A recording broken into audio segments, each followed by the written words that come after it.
I'd like to invite the Dean of our Royal College, Dr. Subodh Dave, to come and share his wisdom with us. So over to you, Subodh. Thanks, Khurram. So it's Subodh Dave. No, my name confuses people. It's pronounced with an E with an accent, so I have to remind. But no, that's okay. It's spelled like Dave, so it's a mistake easily made. But thanks for inviting me. Really a pleasure to be here. I think Raj has kind of outlined the college position. I just want to, I don't have any slides. I just want to make 3 points, I think. First thing is I want to kind of really highlight the wider context of what we're discussing today, and that is around personalizing care for people, you know, with diverse traits. And I think that's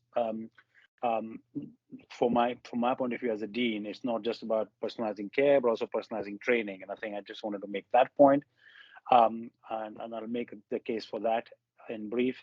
And secondly, if it's okay, I'll just briefly update you about some of the initiatives that I'm launching, which might help in that area. And then the third thing I think I'll end with is just a reminder to people of the actions that they can take. You know, and I think so we'll hopefully touch upon what are the things that people can themselves help us with.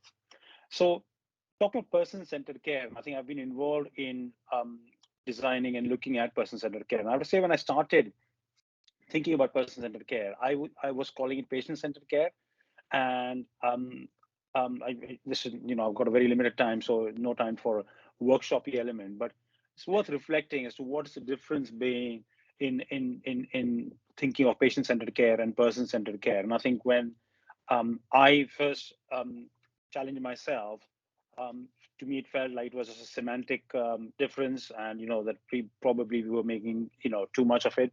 But I think if you reflect upon it, and I think if all of us think about what would it be to be treated like a person rather than a patient in a clinical encounter. So if when you go and see your doctor, when you go and see your, you know, nurse or physiotherapist or whatever, if you treat it as a person rather than a patient, what's the difference? And I think for me, I think it was an eye-opening moment, because I think the key thing that we have to realize is that even if you are a patient-centric doctor, patient-centered psychiatrist, if you are inherently viewing that encounter and seeing the person as a patient, then I think all of your, you know, dignity, compassion, respect, enablement, etc., is in the service of making a diagnosis and making a treatment plan. And that kind of drives you, because, you know, you think of it as a clinical encounter only. I think when you start seeing the person as a person instead, then you are genuinely curious about what is it they want, what is it they want from their, not just that encounter, but from their life, and how can you play a role in supporting that and helping that through your professional expertise. So being person-centered does not mean that you lose your professional expertise. And in many ways, this is central to what we do, or what we're meant to do when we practice evidence-based practice. Evidence-based practice is very much about not just applying research evidence to individual issues, but also to bring in their values, beliefs, ideas into the clinical decision-making process, and your own expertise. And I think those 3 elements, you know, I think applying population-based research evidence to individuals, bringing in the individual's beliefs, values, expectations, and bringing in your expertise is really key.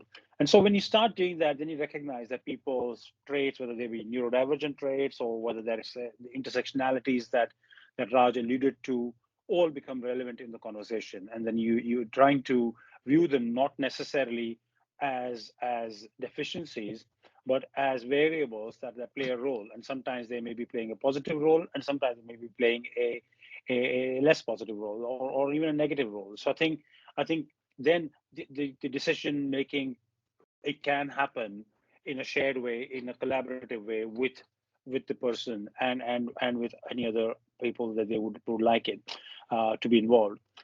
And when you look at this person-centered care element, you can see that we as clinicians, hopefully a lot of us are practicing that way. That's how we tend to practice, certainly in psychiatry, I think, where we have a solid foundation in biopsychosocial formulations, kind of thinking about the wider context of people, practicing with dignity, compassion, respect for our patients, but also involving them in collaborative decision making.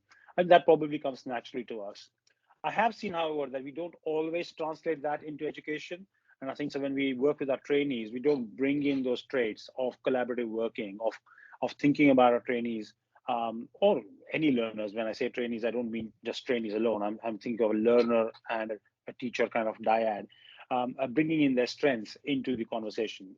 And so for us, and then for me as a dean, I think that is the real challenge. And I think a lot of evidence to show that when you employ those person-centered care principles in education, in training, it increases and improves the effectiveness of the whole process, not only just for the learner, not only for the patient, so patient outcomes get better, but it also leads to more satisfaction, less burnout amongst the staff and the supervisors who are practicing it. So it's actually a win-win for everyone.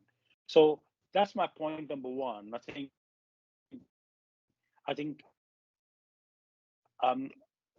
is we put this element of person-centered care very squarely in our curriculum. So if you have looked at our new curricula, which just started being piloted this month, and the proper rollout begins in August, and you will see that person-centered care features as the core element of our curriculum, indeed all our curricula. So yeah, core training curricula and higher specialist curricula.